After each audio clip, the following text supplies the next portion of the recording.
The order stops people from Iraq, Syria, Iran, Sudan, Libya, Somalia, and Yemen from entering the United States for 90 days. To keep radical Islamic terrorists out of the United States of America.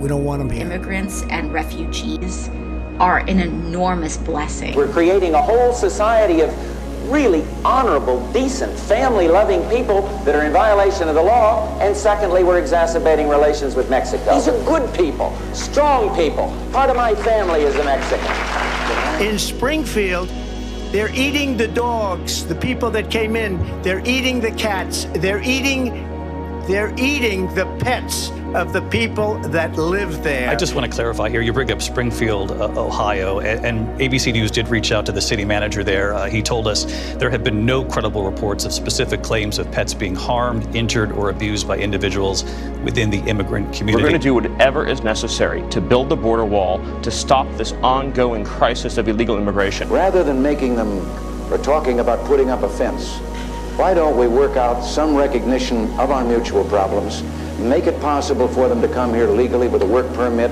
and then while they're working and earning here, they pay taxes here. And when they want to go back, they can go back, and they can cross and open the border both ways. If the path to prosperity was flooding your nation with low-wage immigrants, then Springfield, Ohio would be the most prosperous country and the most prosperous city in the world.